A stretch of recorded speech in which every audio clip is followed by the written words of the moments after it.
একজন ইমাম সাহেবের উপরে যে মসজিদ ইমাম সাহেব আসেন বা যে হামসায়াত ইমাম সাহেব আসেন ও হামসায়ার একজন মানুষ বা এই প্রতিবেশীর একজন মানুষে ইমাম সাহেবের উপরে গিয়া রাত্রিবেলা গিয়া ফিজেতে গিয়া আক্রমণ করছেন। সব দিক দিয়ে আমরা ইমাম হলরে মানে আমরা নিশা করিয়া রাখি, অথচ আমরা ইসলামও বা ইসলামিক আইডিওলজিত একজন ইমাম হইলে গিয়া একটা গ্রামর একটা হামসায়ার বা একটা মহল্লার হইল গিয়া সবচেয়ে উপরে যারা স্থান দেওয়া হয়। আসসালামু আলাইকুম সুপ্রিয় শ্রোতামণ্ডলী, আজকে আমরা আইছি ইকানো শ্রীমন্ত খানিশাইল। তো শ্রীমন্ত খানিশাইল ইকানো আওয়ার মেইন উদ্দেশ্য হইল গিয়া মনসাঙ্গন নোয়াবস্তি জামে মসজিদর যে ইমাম সাহেব আসলা, বিগত কিছুদিন পূর্বে ইমাম সাহেবের উপরে একটা হামলা হইছে। যে হামলাটা হওয়ার কারণে আমরা গেছে যখনও খবর গেছে আমরা মানে বরাকণ্ঠ ফ্যামিলি এখানে উপস্থিত হয়েছি। অত্যন্ত নিন্দনীয় ঘটনা, অত্যন্ত দুঃখের ব্যাপার। একজন ইমাম সাহেবের উপরে যে মসজিদ ইমাম সাহেব আসেন বা যে হামসায়াত ইমাম সাহেব আসেন ও হামসায়ার একজন মানুষ বা এই প্রতিবেশীর একজন মানুষে ইমাম সাহেবের উপরে গিয়া রাত্রিবেলা গিয়া ফিজেতে গিয়া আক্রমণ করছেন। আক্রমণ করার কারণে ইমাম সাহেব মানে খুব বেশি ইনজয়ার্ড হয়েছেন। আমরা খবর হওয়ার পরে এখানে আইছি। আজকে দেখেন আপনারা, আমরা একজন মসজিদও একজন ইমাম সাহেব রাখি, কোনো মসজিদে দুইজন ইমাম সাহেব আসেন। আর এই ইমাম অকল যে মসজিদের যে রুমত থাকেন বা যে জায়গাত থাকেন, সাধারণত মোস্টলি আমরা যেটা দেখি 90% বা 99% মসজিদও ইমাম অকল একা থাকেন। একা থাকা অবস্থায় যদি ইমাম অকলরে গিয়ে আক্রমণ করা হয় বা ফিসের থেকে ডর ডাকা নিয়ে মারা হয়, এই জিনিসটা কোনো অবস্থায় সভ্য সমাজে কেউ মানিয়া নিত নাই।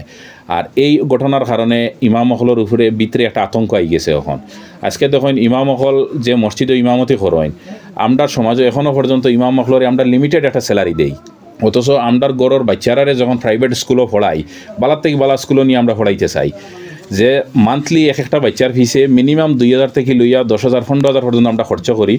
বাট ইমামর বেতন দেই আমরা গিয়া 3,000 4,000 5,000, এভারেজ যেটা বেতন দেখা যায় 5 থেকে 6,000 7,000 ওরকম থাকে। 10,000 প্লাস তো খুব কম মসজিদে আপনারা পাইবা। হার্ডলি 5% মসজিদ আছে যেটা 10,000-এর উপরে স্যালারি দেওয়া ইমাম অকলরে। সব দিক দিয়ে আমরা ইমাম অকলরে মানে আমরা নিশা করিয়া রাখি, অথচ আমরা ইসলামও বা ইসলামিক আইডিওলজিত একজন ইমাম হইলে গিয়া একটা গ্রামর একটা হামসায়ার বা একটা মহল্লার হইল গিয়া সবচেয়ে উপরে যারা স্থান দেওয়া হয় সেজন ইমামরে। ও জায়গাত আমরা ইমাম অকলরে এক তো বেতন কম দেই, অথচ এমনভাবে ইমামরে গিয়ে আক্রমণ করিয়া ফিসে থেকে আক্রমণ করিয়া মারা হওয়ার, যেটা মানে কোনো অবস্থায় মানিয়ে নেওয়া যায় না। আপনার সামনে আমরা ইমাম সাহেবের ভিডিও ক্লিপ দেখাইম, আপনারা দেখবা এই ইমাম সাহেবরে কীরকমভাবে মারা হয়েছে। এই ভিডিওর মাধ্যমে আমরা বরাকণ্ঠ পরিবারের পক্ষ থেকে আপনারা ভিউয়ার্স যারা এই ভিডিও দেখবা সবার কাছে আমরা একটা রিকোয়েস্ট করি আর যে আপনারা যে হামসায়াত আসেন, যে মসজিদও আসেন, সবে ইমাম অকলরে অন্তত পক্ষে আমরা দিল থেকে শ্রদ্ধা করতাম, রেসপেক্ট করতাম। কারণ ইমাম অকলর একটা পরিচয় হইল গিয়ে এক গ্রামও যদি এখন ইমাম থাকেন, তে তাই এই গ্রামের সুরত থেকেই বড়, সবার কাছে তাই ইমাম হিসাবে পরিচিতি। ইনো কেউর বাই নাই, বাতিউজা নাই, ছেলে নাই, এরকম কিছু নাই। তাই ইমাম মানে ইমামও। এই গ্রামের বড়তেই বড় কেউ যদি হইন হেনরও ইমাম, আর একদম ছোটো একটা বাচ্চা হইলে তারও ইমাম। তো আমরা সবে এনরে ইমাম অকলরে রেসপেক্ট করতাম, শ্রদ্ধা করতাম। আর ইমাম অকলর বেতনের দিক দিয়ে একদম বিশেষভাবে আপনার কাছে একটা রিকোয়েস্ট হইল গিয়া যে ইমাম অকলর যেটা স্যালারি যেটা রাখে ওটা তো আমরা একটু মানে বিবেচনা করতাম। একটু ভালো স্যালারি দিলে তখন আমরাও বুঝলাম যে না, ইমাম অকলরে আমরা কিছু একটা দিয়ার, ইমাম অকলে ওরকম সার্ভিস দিবার। নো ডাউট ইমাম অকলের কাছ থেকে আমরা বহুত বেশি সার্ভিস পাই, আর যেটা পাই আর এর বিনিময়ে আমরা হয়তো 5%ও আমরা দিয়ার না। এখন আইসে এই যে ঘটনা যেটা হয়েছে, এই ঘটনাটা মানে ডিটেলস এই ইমাম পরিষদের আমরা এখানে আইসি, আপনারা দেখেন আমরা লোকে যত আছেন সব ইমাম অকল আসেন। তো এখন আমরা রিকোয়েস্ট করবো এই মানে খালিগঞ্জ আঞ্চলিকর ইমাম পরিষদের যে সেক্রেটারি থানে মানে ঘটনাটা একদম শর্টকাট হিসাবে মানে ভিউয়ার্সের উদ্দেশ্য হওয়ার লগে আমার ও যে ভাই আপনারা দেখলাম হাফিজ হজরত মৌলানা মকসুদ আহমদ সাহেব, তাই আমরা খালিগঞ্জ ব্লক ইমাম কমিটির তত্ত্বাবধানে থাকা মনসাঙ্গন নতুন বস্তি জামে মসজিদর ইমাম। তানরে কিছুদিন আগে এই মসজিদর হামসায়ের একজন মানুষ ইয়া রাত্রে ইমাম সাহেব তাই খাওয়া দাওয়া শেষে কিতা লেখাত আসলা, লেখার সময় একজন মানুষে ইয়া ফিসের থেকে রড দিয়া লোহার রড দিয়ে একটা ডান্ডা দিছে। ডান্ডা দেওয়ার কারণে তাই নিজে ওই সময় অজ্ঞান হয়ে মাটিত পড়ে গেছেন। পড়ার লগে লগে ও হামসায়ের কিছু মানুষ চিৎকার শুনিয়া আইসেন, আইয়া তানরে ওখান থেকে উদ্ধার করিয়া খালিগঞ্জ মিনি হসপিটাল লইয়া গেছেন। ইকানো কর্তব্যরত ডাক্তারে তানরে কইছেন ঘটনার জটিল, তাই রেফার দিলাইছেন করিমগঞ্জ সিভিল হসপিটালও। ওখানে যাওয়ার পরে তার চিকিৎসা করা হয়েছে।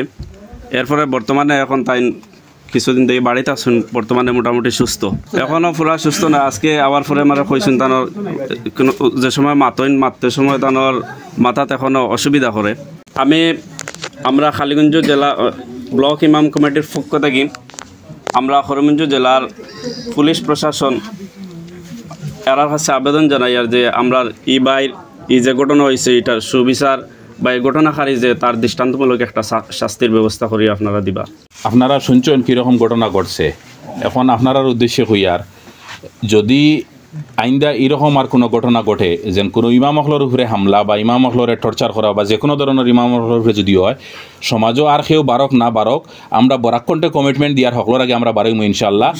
আর এর যে যত বড় শক্তি হয়ে যাক ইমাম মহলের উপরে হাত উঠাই আপনারা বাস্তা পারতা না, বুঝছেন নি?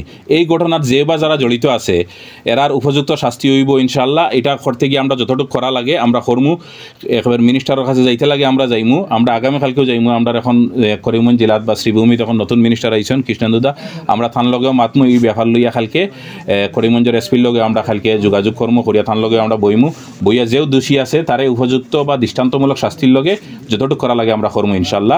আপনারা লগে কমপ্লিট আমরা বরাকণ্ঠ পাইবা। আর এখানে যারা ইমাম হল আছেন আপনারা সবরে হইয়ার আমরা বরাকণ্ঠ ফ্যামিলির লগে দোয়া করবা ইনশাল্লাহ। আমরা আপনারা এটা সহযোগিতা এরার